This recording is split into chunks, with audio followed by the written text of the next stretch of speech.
1,300 Pieces of Rubbish, a collaborative approach to making sense of everyday resource sufficiency in the home. Over a 1-month period, we ran an in-home study amongst 40 households across urban and regional Australia.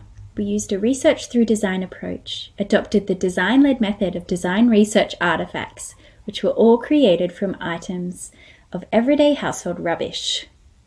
What followed was a sublime design research experience, which culminated in the return of 1,300 lo-fi design research artefacts, 1,300 pieces of invaluable rubbish. Our study sought to explore the connected concepts of frugality, resource conservation, and sufficiency amongst the 40 households. We wanted to hear from those households who considered themselves frugal with their resources.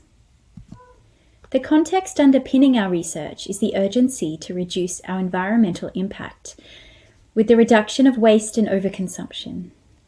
Here in Australia, the realities of climate change have become part of our everyday lives. Drought, extreme temperatures, and ravaging bushfires, environmental crises that may well become the new normal. A research through design approach utilizes tools traditionally associated with design practice throughout the research process. This approach is generally conducted by designer researchers. For decades, designer researchers have used a variety of creativity methods to support their research processes and innovate on traditional methodologies.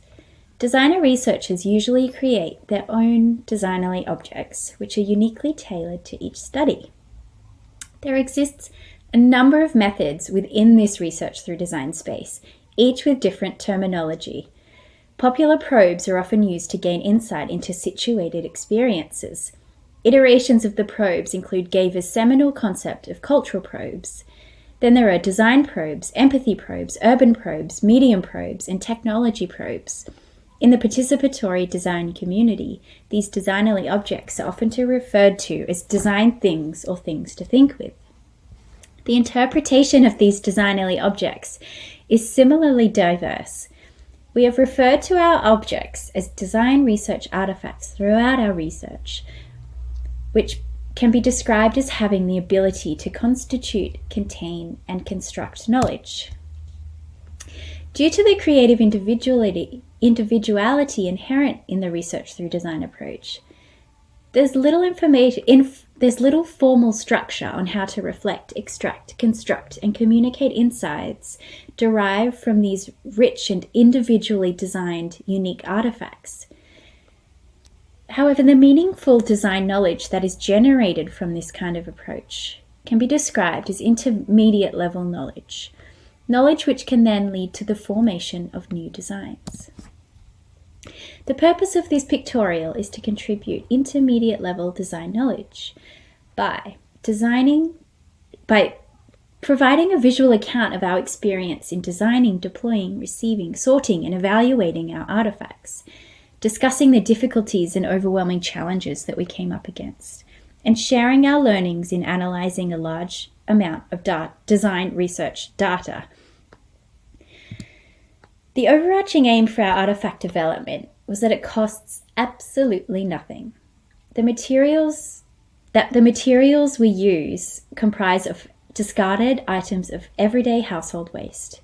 All of the artifacts were created from ordinary household rubbish, items that would have otherwise been thrown away, and are really common amongst all households. Toilet rolls, milk cartons, tea bags, plastic bags, cereal boxes.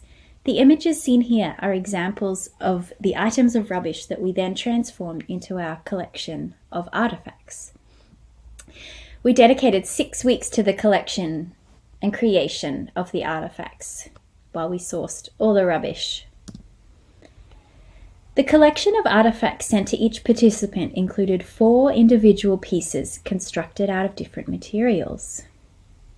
Cards were created from toilet rolls and sewn together with string from used tea bags. A weave was created from used plastic bags.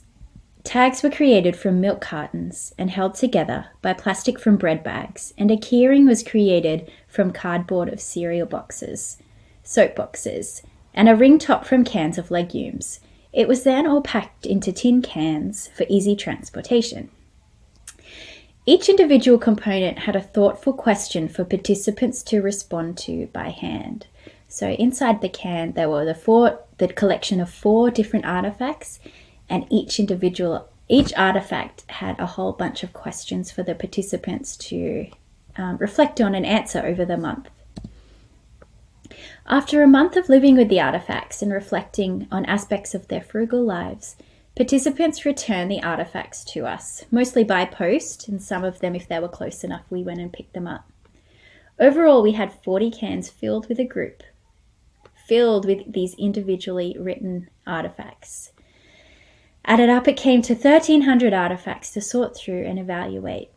It was extremely overwhelming when we got it all back and saw just how much there was to sort through.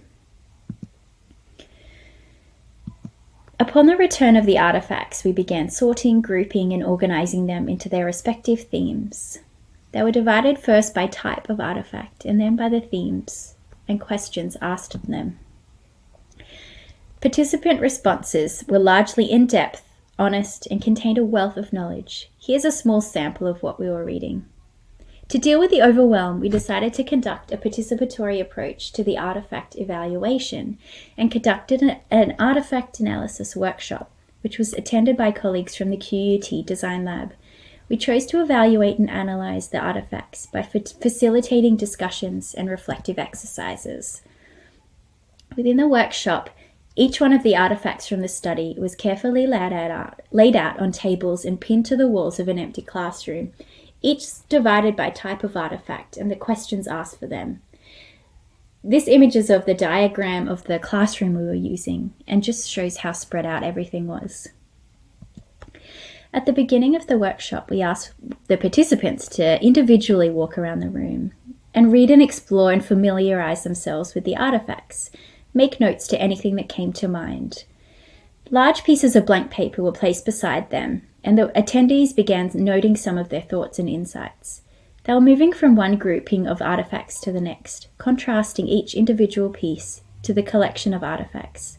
The format of the workshop meant that people were moving around the room and adding and commenting on each other's written insights, slowly building up the texture and richness of the collaborative coding analysis. We then walked around as a group to explore each set of artifacts together. We stopped at each section, read out the notes made, and began group discussions. After the workshop, we started grouping everyone's notes together. Here's an example of some of the many, many notes created during this session. Overall, this process of evaluation, it largely relied on the expertise of design research colleagues and their insightful contributions. We chose to adopt an exploratory lens to our artifact evaluation phase through this process. On reflection of our experiences, we offer up the following insights and learnings to the design community. Number 1, there's a unique and deep-seated value in self-reflective responses performed by hand. While there is existing literature supporting the value of this activity, combining this with a set of artifacts designed specifically for our participants, we ended up with a really rich and insightful set of empirical insights. Number 2, when designing research artifacts, we would wholeheartedly recommend considering how you might approach the evaluation of the artifacts. Build it into your design process. During our development phase, we were largely focused on what to design, the materiality, and recruiting our participants. And how we were going to deal with and evaluate everything was almost secondary. We weren't thinking about it from the beginning. And number 3, we encourage others generating design research artifacts to consider using recycled materials within their study. Consider what you have available to you before you start your design process. Design with what you already have available to you. Thank you. I hope you enjoyed hearing about our rubbish study.